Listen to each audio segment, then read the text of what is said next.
दुनिया में कुछ ऐसे लोग भी होते हैं जो किसी के नौकर न होते हुए भी सबके नौकर होते हैं, जिन्हें कुछ अपना खास काम नहीं होता है, पर फिर भी उन्हें सिर उठाने तक की फुर्सत नहीं होती। जामिद इसी श्रेणी के मनुष्य में था, बिल्कुल बेफिक्र, न किसी से दोस्ती न किसी से दुश्मनी। जो जरा हंसकर बोला, उसका बेदाम का गुलाम हो गया। बेकाम का काम करने में उसे मजा आता था। गांव में कोई बीमार पड़े, वो रोगी की सेवा के लिए हाजिर है। कहिए तो आधी रात हकीम के घर चला जाए, किसी जड़ी बूटी की तलाश में मंजिलों की खाक छान आए। मुमकिन नहीं था कि किसी गरीब पर अत्याचार होते देख चुप रह जाए, फिर चाहे कोई उसे मार ही क्यों न डाले, वह हिमायत करने से बाज ना आता था। ऐसे सैकड़ों ही मौके उसके सामने आ चुके थे। कांस्टेबल से आए दिन उसकी छेड़छाड़ होती रहती थी, इसलिए उसे लोग पागल और सनकी समझते थे। और बात भी यही थी, जो आदमी किसी का बोझ भारी देखकर उसे छीन ले, अपने सिर पर ले ले, किसी का छप्पर उठाने या आग बुझाने के लिए कोसों दूर दौड़ा चला आए, उसे समझदार कौन कहेगा। सारांश यह है कि उसकी जात से दूसरों को चाहे कितनी ही फायदा पहुंचे, अपना कोई उपकार न होता था। यहाँ तक कि वह रोटियों के लिए भी दूसरों का मोहताज था। दीवाना तो वो था, और उसका गम दूसरे खाते थे। आखिर जब लोगों ने बहुत धिक्कारा, क्यों अपना जीवन नष्ट कर रहे हो, तुम दूसरों के लिए मरते हो, कोई तुम्हारा भी पूछने वाला है? अगर एक दिन बीमार पड़ जाओ तो कोई चुल्लू भर पानी भी ना दे। जब तक दूसरों की सेवा करते हो, खैरात समझकर खाने को दे देते हो। जिस दिन आ पड़ेगी, कोई सीधे मुंह बात भी नहीं करेगा। तब जामिद की आंखें खुली। बर्तन भाड़ा कुछ था ही नहीं। एक दिन उठा और एक तरफ की राह ली। 2 दिन के बाद शहर में पहुंचा। शहर बहुत बड़ा था। महल आसमान से बातें करने वाले, सड़कें चौड़ी और साफ, बाजार गुलजार। मस्जिदों और मंदिरों की संख्या अगर मकानों से अधिक नहीं थी तो कम भी नहीं। देहात में ना तो कोई मस्जिद थी ना कोई मंदिर। मुसलमान लोग एक चबूतरे पर नमाज पढ़ लेते थे और हिंदू एक वृक्ष के नीचे पानी चढ़ा लिया करते थे। नगर में धर्म का यह महात्म्य देख जामिद को बड़ा कुतूहल और आनंद हुआ। उसकी दृष्टि में मजहब का जितना सम्मान था, उतना और किसी सांसारिक वस्तु का नहीं। वो सोचने लगा, ये लोग कितने ईमान के पक्के, कितने सत्यवादी हैं। इनमें कितना दया, कितना विवेक, कितनी सहानुभूति होगी। तभी तो खुदा ने इन्हें इतना माना है। वो हर आने जाने वाले को श्रद्धा की दृष्टि से देखता और उसके सामने विनय से सिर झुकाता था। यहाँ के सभी प्राणी उसे देवता तुल्य मालूम होते थे। घूमते घामते सांझ हो गई। वह थक हार कर एक मंदिर के चबूतरे पर बैठ गया। ऊपर सुनहरा कलश चमक रहा था। जगमोहन पर संगमरमर के चौके जड़े हुए थे, मगर आंगन में जगह जगह गोबर और कूड़ा पड़ा था। जामिद को गंदगी से चिढ़ थी। देवालय की यह दशा देखकर उसे रहा नहीं गया। इधर उधर निगाह दौड़ाई कि कहीं झाड़ू मिल जाए तो साफ कर दे, पर झाड़ू कहीं नजर नहीं आई। विवश होकर उसने अपने दामन से चबूतरे को साफ करना शुरू कर दिया। जरा देर में भक्तों का जमाव होने लगा।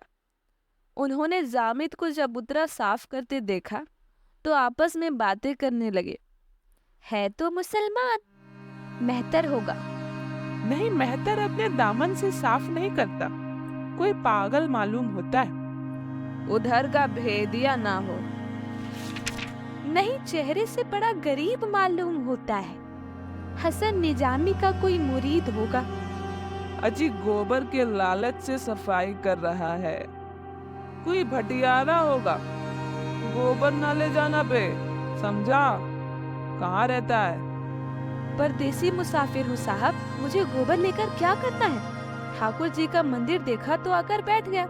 कूड़ा पड़ा हुआ तो मैंने सोचा धर्मात्मा लोग आते होंगे, सफाई करने लगा। तुम तो मुसलमान हो ना? ठाकुर जी तो सबके ठाकुर जी हैं, क्या हिंदू क्या मुसलमान। तुम ठाकुर जी को मानते हो? ठाकुर जी को कौन न मानेगा साहब। जिसने पैदा किया उसे ना मानूंगा तो किसे मानूंगा? भक्तों ने यह सलाह होने लगी, देहाती है, फांस लेना चाहिए, जाने ना पाए। जामिद फांस लिया गया। उसका आदर सत्कार होने लगा। एक हवादार मकान रहने को मिला। दोनों वक्त उत्तम पदार्थ खाने को मिलने लगे। 2-4 आदमी हर दम उसे घेरे रहते थे। जामिद को भजन खूब याद थे। गला भी अच्छा था। वो रोज मंदिर में जाकर कीर्तन करता। लोगों पर उसकी कीर्तन का बड़ा असर पड़ता। कितने ही लोग संगीत के लोभ में ही मंदिर में आने लगे। सबको विश्वास हो गया कि भगवान ने यह शिकायत चुनकर भेजा है। एक दिन मंदिर में बहुत से आदमी जमा हुए। आंगन में फर्श बिछाया गया। जामिद का सिर मुड़ा दिया गया। नए कपड़े पहनाए। हवन हुआ। जामिद के हाथों से मिठाइयाँ बंटवाई। वो अपने आश्रयदाताओं की उदारता और धर्मनिष्ठा का और भी कायल हो गया। ये लोग कितने सज्जन हैं, मुझ जैसे फटेहाल परदेसी की कितनी खातिर। इसी को सच्चा धर्म कहते हैं। जामिद के जीवन में कभी इतना सम्मान नहीं मिला था। यहाँ वही सैलानी युवक जिसे लोग बॉर्डन कहते थे, भक्तों का सिरमौर बना हुआ था। सैकड़ों ही आदमी केवल उसके दर्शनों को आते थे। उसकी प्रचंड विद्वता की कितनी ही कथाएं प्रचलित हो गई। पत्रों में यह समाचार निकला कि एक बड़े आलिम मौलवी साहब की शुद्धि हुई है। सीधा साधा जामिद इस सम्मान का रहस्य कुछ समझ न सका। ऐसे धर्म सहृदय प्राणियों के लिए वो क्या कुछ ना करता। वह नित्य पूजा करता, भजन गाता था। उसके लिए यह कोई नई बात नहीं थी। अपने गांव में भी वो बराबर सत्यनारायण की कथा में बैठा करता था, भजन कीर्तन किया करता था। अंतर यही था कि देहात में उसकी कदर नहीं थी। यहाँ सब उसके भक्त थे।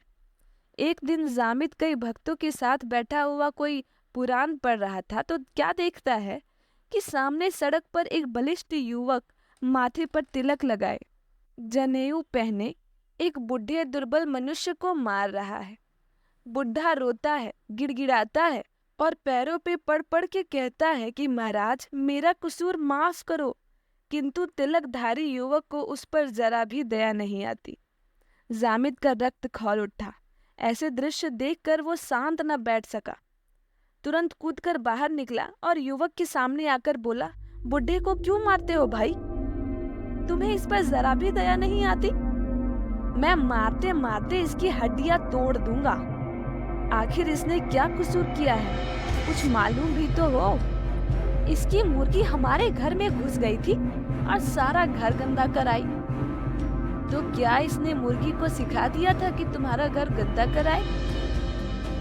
बुढ़ा बोला, खुदाबंद मैं 2 से बराबर खांचे में ढके रहता हूँ। आज गलती हो गई। कहता हूँ महाराज कसूर माफ करो, मगर मानते ही नहीं। हुजूर मारते मारते अधमरा कर दिया।